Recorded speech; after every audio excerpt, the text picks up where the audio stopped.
El títol d'aquesta taula, la modificació del règim de l'IVA per les entitats no lucratives, ha estat una fita importantíssima del grup de treball sobre prestació de serveis de la taula del tercer sector des de fa més de 2 anys. L'altra gran fita ha estat la traducció en indicadors mesurables del nostre valor afegit en l'elaboració de la guia pràctica de clàusules socials en la contractació pública. Avui, però, és interessant valorar el procés que s'ha fet dins de la taula. Com s'ha passat del malestar de les entitats, d'unes entitats concretes, a un problema de sector. I crec que la resposta a aquesta convocatòria n'és un testimoni. D'altra banda, jo destacaria o faria palès com s'està gestionant aquest problema de l'IVA dins de la taula, no?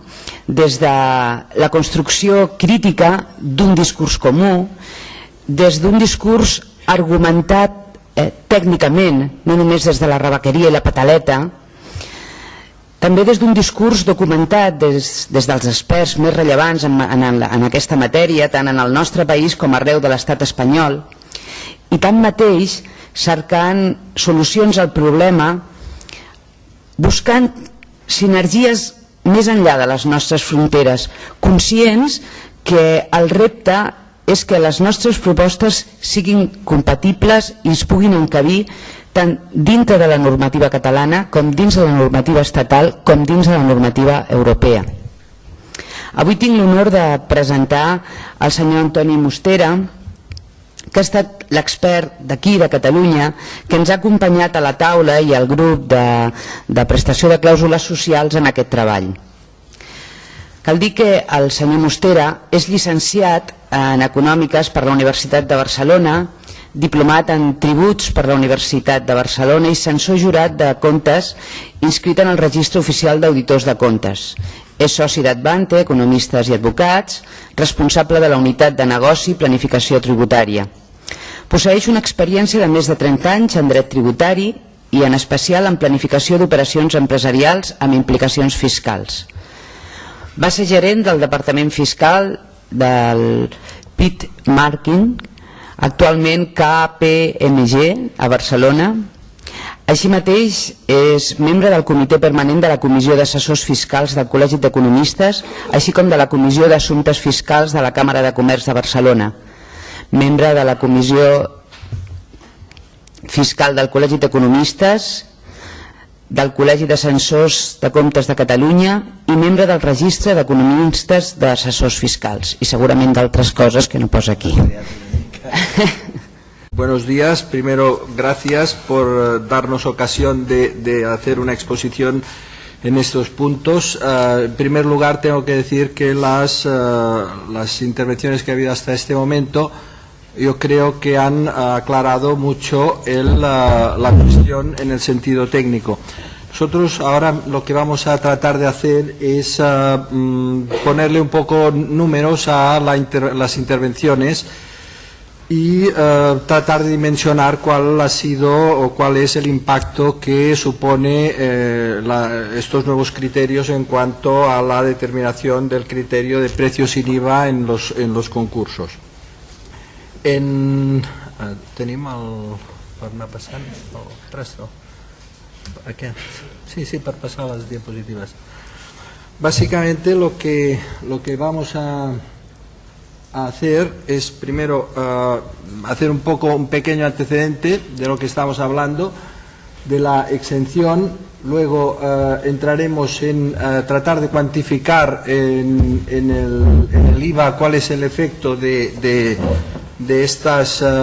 este tratamiento y finalmente lo dejaremos casi dando entrada al señor Cruz en cuanto a las alternativas que pensamos que pueden ser las más efectivas en el tratamiento del problema. Evidentemente, básicamente las exenciones que nos están preocupando, quizás la principal de todos, es la de asistencia social. Hay otras exenciones en este tipo de entidades que están en este tipo de problema. Entrando ya en la cuestión de la exención, hay una cosa que muchas veces se olvida y es el motivo de la exención. Básicamente, una exención en el IVA lo que pretende es abaratar un coste o un servicio. En el IVA lo que es importante es mantener la cadena de IVA soportados, IVAs repercutidos, ir deduciendo en cada eslabón el IVA soportado hasta el punto anterior. Cuando se concede una exención, lo que se pretende es beneficiar a un consumidor final, es decir, al conceder la exención, realmente a quien estamos beneficiando es al consumidor que recibe este bien o este servicio. En general, muchos de los servicios prestados por nuestras entidades son servicios prestados a entidades públicas. Y estos servicios, evidentemente, lo que trata la exención es de disminuir el coste de esta prestación en este último eslabón.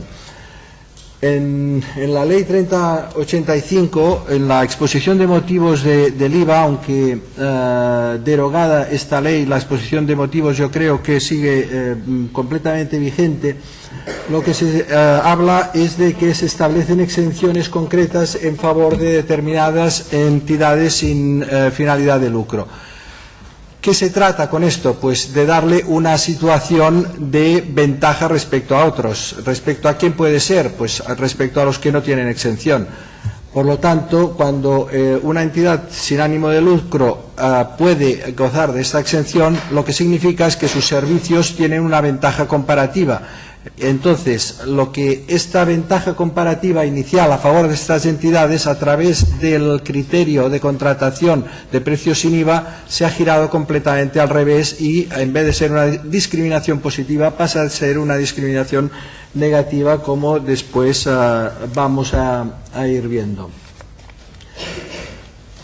Esto que hablábamos de esta exposición de motivos, de la finalidad de la exención, tal como ha quedado antes, ya han explicado los ponentes, ha quedado perfectamente acreditado en la forma en que se tienen que presentar las propuestas a la Administración. Y es decir, que las propuestas en todos los casos tienen que incluir el IVA en el precio. ¿Cuál es el final de todo esto? Pues insistimos, la no repercusión de IVA, la finalidad es de que este consumidor final no tenga un mayor IVA en el valor añadido en el último eslabón. Esto a la vez implica que para estas entidades el IVA soportado sea un gasto, con lo cual, como ya antes comentábamos, le supone un mayor coste a estas entidades, es decir, un mayor coste en relación a las que tendría una entidad mercantil. Ya pasando a vamos a hacer una serie de desarrollos numéricos para tratar de cuantificar esto que estamos hablando. Antes hemos comentado que somos unos 500 participantes en este simposium.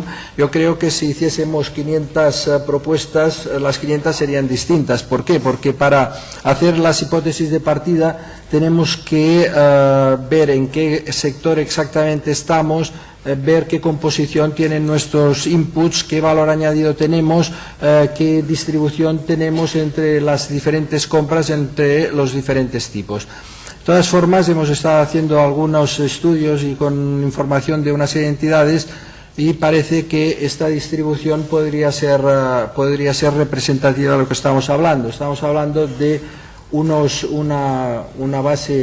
ventas de 100, y en base a estas ventas de 100 una distribución entre los inputs no sujetos, básicamente los costes de personal. Pensemos que en nuestro tipo de entidades hay un alto valor añadido, y después diferentes inputs sujetos al 4, al 7 y al 16%. Cuando nosotros tratamos de hacer una cuenta de resultados con nuestras cifras, en una entidad que está exenta, sucede que en nuestros costes el IVA queda incorporado.